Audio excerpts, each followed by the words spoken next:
Ever deployed a joke so magnificent, so perfectly timed in your head, only to have it crash land in the conversation with the deafening silence of 1,000 awkward crickets?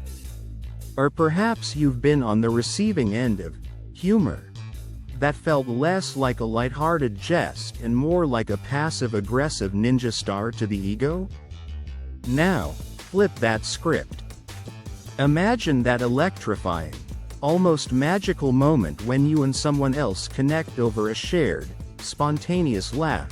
A genuine, unforced burst of amusement that feels like a secret code, instantly unlocking a deeper level of understanding.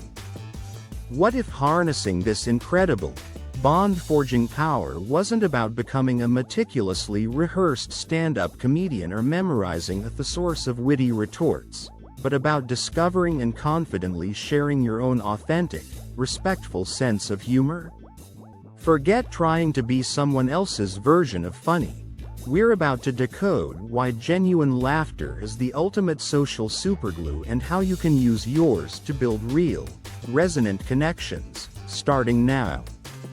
Laughter isn't just a pleasant sound, it's a fundamental, primal language of connection, hardwired into our very being.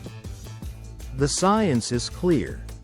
A good laugh floods your brain with delicious endorphins, those natural mood lifters. It reduces stress, lowers defenses, and creates powerful positive associations with the person you're sharing that moment with. In the often stilted theater of dating, a well-timed, genuine laugh is like a conversational lubricant, breaking the ice, diffusing awkward tension, and instantly making interactions more enjoyable and memorable. More than that, a shared sense of humor is a powerful indicator of compatibility. If you find the same things amusing, it suggests a similar worldview, a shared way of processing life's absurdities. It subtly communicates intelligence, creativity, and social adeptness. It's not just nice to have, it's dating gold. But here's the crucial distinction, the one that separates the charming from the cringeworthy. It's not about being a non-stop joke machine or delivering a flawless comedic monologue. The pressure to be hilarious can often backfire, leading to forced, try-hard humor that feels inauthentic and uncomfortable for everyone involved. The real sweet spot, the genuine and funny zone, is about authenticity. Your humor should be an organic expression of your personality, your unique way of seeing the world. It's about fostering an atmosphere of shared amusement, not putting on a performance where you're the star and she's the audience. So, what kind of humor actually builds these coveted connections? Let's explore some attractive, authentic styles. First up, observational wit, finding the funny in the fabric of everyday life. This is about lightly, cleverly pointing out the quirks, ironies, or absurdities in your shared environment or experiences. It's not about being cynical or negative, it's about a shared, amused glance at the world. Maybe it's a comment about an overly enthusiastic squirrel in the park, the bizarre music playing in a cafe, or relatable social awkwardness. Example: is it just me, or does that pigeon strutting by look like it's late for a very important business meeting? This shows you're present, observant, and can find a moment of levity in the ordinary. It's inviting, not demanding. Next, embrace playfulness and gentle teasing, the art of lighthearted banter. This is where you can inject a bit of fun and create a more dynamic interaction. Think playful exaggeration, good-natured ribbing about non-sensitive topics. Key word: gentle. This absolutely must be delivered with a clear sense of warmth, often accompanied by a smile or an obviously playful tone. Sarcasm here is a high-wire act.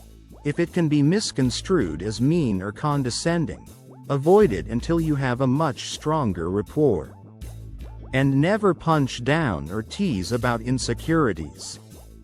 Example: if she mentions a slightly unusual hobby, you might say with a grin, "So, on weekends you're a competitive llama groomer?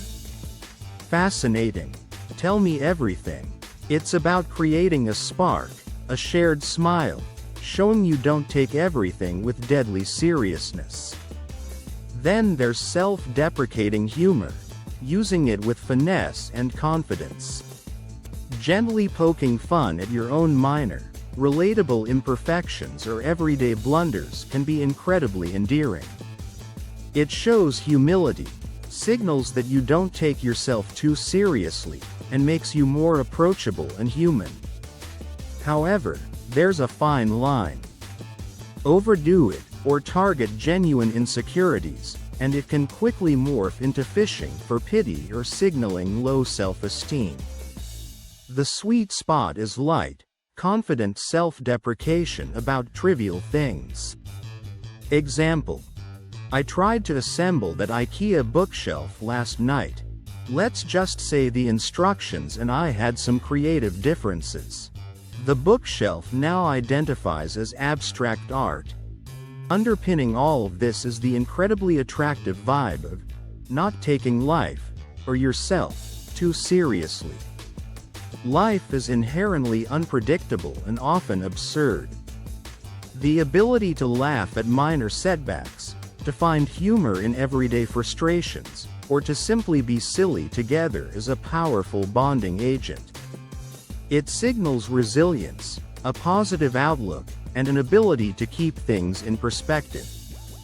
People are naturally drawn to those who can find lightness and joy, even when things aren't perfect. It makes you a more enjoyable and less stressful person to be around. Now, for the absolute, non-negotiable golden rule. Your humor must be respectful and non-offensive. This is paramount. There are clear no-fly zones. Avoid jokes that are racist, sexist, homophobic, ableist, or that punch down at any marginalized group. Steer clear of negging, those backhanded compliments designed to undermine someone's confidence. And never, ever make humor at her direct expense, especially about her appearance, intelligence, or choices, unless you have an incredibly well-established rapport where such playful teasing is clearly mutual and enjoyed by both parties. Even then, tread carefully. Your primary directive is to make her feel good, respected, and comfortable. Offensive humor is an instant attraction annihilator. It signals poor judgment, a lack of empathy, and fundamental disrespect. Crucially, learn to read the room, or in this case, her reactions. Pay close attention. Is she laughing? Smiling? Engaging with your banter? Or does she look uncomfortable, confused, or is she subtly trying to change the subject? If a particular line of humor isn't landing, or worse, seems to be making her uneasy, have the social intelligence to pivot gracefully. Don't double down on a failing joke. Don't try to explain why it should have been funny. Just move on. Context is also king. What might be hilarious with your closest friends could be wildly inappropriate on a first or second date. And remember, sharing laughter is a profoundly two-way street. It's not just about your comedic brilliance, it's about creating an atmosphere where both of you can express your humor and feel appreciated. Laugh at her jokes, if you genuinely find them funny, of course. Acknowledge her wit. Show that you value her unique sense of humor. As you get to know each other, shared funny experiences will naturally lead to the creation of callback humor and inside jokes. These are like little secret threads of connection, incredibly powerful for building intimacy and a sense of us. So, what's the alchemical process here? How does genuine, respectful humor build such deep, undeniable connections? When you share a laugh, truly share it, you're creating a synchronized emotional experience. You're momentarily looking at the world through the same amused lens. It's a powerful, unspoken affirmation. We get each other. We find joy in the same things. This shared amusement lowers defenses, fosters a sense of ease and comfort, and builds a reservoir of positive memories associated with you. A compatible sense of humor is consistently ranked as one of the most desired traits in a long-term partner for a reason. It's the effervescent, joyful ingredient that makes the journey of getting to know someone, and potentially building a life with them, not just bearable, but genuinely delightful. It's the spark.